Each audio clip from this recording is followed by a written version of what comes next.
इस वीडियो में हम बात करने वाले हैं 25वें महत्वपूर्ण सप्ताह के बारे में, जिसमें हम जानेंगे कि हमारे वुड बी मदर में क्या क्या चेंजेस होने वाले हैं, हमारा वुड बी बेबी कितना ग्रो कर लिया, उसका वज़न क्या है, उसकी लेंथ क्या है और कौन से ऑर्गन अच्छे डेवलपमेंटल स्टेज में हैं।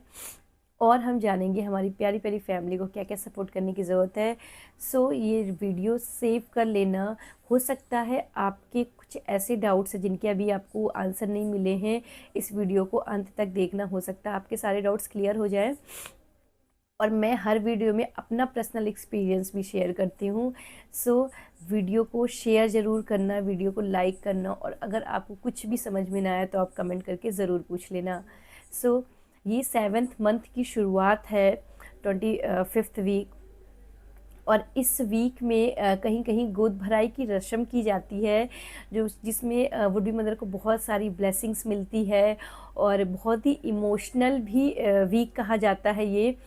सो इस वीक में बहुत ही प्यारी प्यारी बातें होने वाली हैं, तो आप हमारे साथ बने रहो और वीडियो को पूरा अंत तक देखो। इस समय हमारा गर्भाशय नाभि और स्टर्नम के लोअर एस के हाफ में रहता है।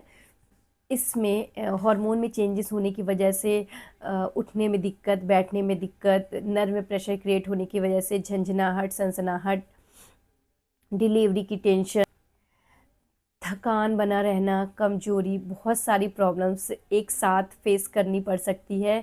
सो आपको स्ट्रेस बिल्कुल भी नहीं रहना है, काम रहना है। ये प्रेगनेंसी की जर्नी का एक पार्ट है और बहुत ही जल्द ये जर्नी भी आगे बढ़ेगी और ये प्रॉब्लम आपकी ख़त्म हो जाएगी।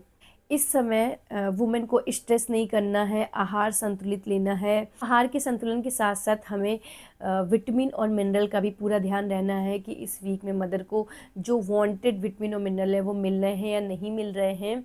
सो अपना हाइड्रेशन बना के रखना है। और एक चीज़ जो डिस्कस करने वाले इस वीक में, द बेकर्स हाइपोथेसिस। इसमें क्या होता है कि इसका मतलब होता है fetal origin of adult disease. Baker साहब एक एपिडेमियोलॉजिस्ट थे जिन्होंने कई फीमेल्स पे रिसर्च की और ये हाइपोथेसिस दी थी कि कई बार ऐसा होता है ना कि हम सुनते हैं कि अरे उसको बहुत ही कम समय में हार्ट अटैक आ गया, उसकी उम्र तो कुछ भी नहीं थी, वो बिल्कुल भी यंग था, अरे उसको तो अभी जल्दी ही शुगर डिटेक्ट हो गया, कितनी यंग एज में उसको शुगर हो गया, या उसका भाई भी तो बीपी, उसके भाई या पड़ोसी को भी बीपी है, उसकी भी एज कुछ नहीं है। तो कई बार अर्ली स्टेज में जो बीमारियां डेवलप होती हैं उसकी शुरुआत हमारे फीटल लाइफ में ही शुरू हो जाती है। ये रिसर्च था बेकर्स का। बेकर जी ने ये रिसर्च किया था और अपनी हाइपोथेसिस के फॉर्म में दिया। उन्होंने कहा कि जिन बच्चों का वज़न माँ के गर्भ में कम रहता है उन बच्चों में आगे आने वाले फ्यूचर में उन बच्चों में डायबिटीज़, बीपी और हार्ट अटैक का खतरा बहुत ही कम उम्र में देखा गया है। सो बेबी का वज़न कम होने का कई बार कारण ये होता है कि बेबी को प्रॉपर ब्लड सप्लाई नहीं मिल पाता है इंट्रायूट्राइन लाइफ में। इसका रीज़न हो सकता है कि माँ का स्ट्रेस लेवल, माँ का डाइट एंड लाइफ स्टाइल और प्लेसेंटल माल फॉर्मेशन, ये तीनों ही मेन रीज़न है कि बेबी को प्रॉपर ब्लड सप्लाई नहीं हो पा रहा और बेबी प्रॉपर वेट गेन नहीं कर पा रहा है इंट्रायूट्राइन लाइफ में। जब बेबी को ब्लड सप्लाई कम होता है इंट्रायूट्राइन, सो बेबी की बॉडी एक नेचुरल एडाप्टेशन डेवलप कर लेती है। मतलब जो भी ब्लड आता है उसको सिर्फ सबसे पहले उसको ब्रेन में भेजना होता है। तो जब ब्रेन में ज़्यादा ब्लड जाता है, बाकी ऑर्गन्स को प्रॉपर ब्लड नहीं मिलते हैं, तो वो ऑर्गन्स कंप्रोमाइज स्टेट में चले जाते हैं और उनमें जेनेटिक चेंजेस हो जाते हैं जो कि परमानेंट होते हैं।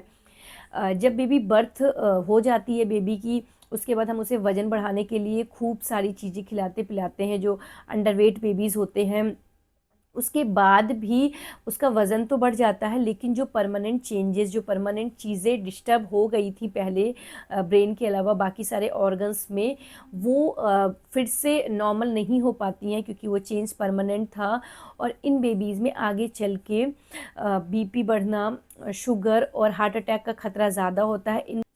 इस वीक के माध्यम से मैं पूरी फैमिली को बताना चाहती हूँ कि मदर को शारीरिक और मानसिक रूप से बिल्कुल भी आरोग्य रहना है पूरी प्रेगनेंसी, क्योंकि आपका खान पान, आपका व्यवहार और आपकी मानसिक स्थिति पूरी तरीके से डायरेक्टली अफेक्ट करती है आपके होने वाले बेबी को। कभी कभी बेबी तो हेल्दी डेवलप हो गया, हमें नहीं पता चला कि कम वज़न में क्या क्या प्रॉब्लम हो सकती है, बट आगे चल के कुछ सालों बाद या अर्ली लाइफ में उसको प्रॉब्लम्स डेवलप होगी और आगे चल के उसका सर्वाइवल थोड़ा सा टफ हो जाता है, जिसके लिए हमें अवेयर रहने की ज़रूरत है। और आई होप ये वीडियो आपको हेल्प की होगी। सो आगे और वीडियो देखने के लिए सब्सक्राइब करना नहीं भूलो। कमेंट में मुझे ज़रूर बताना कि आपको वीडियोज़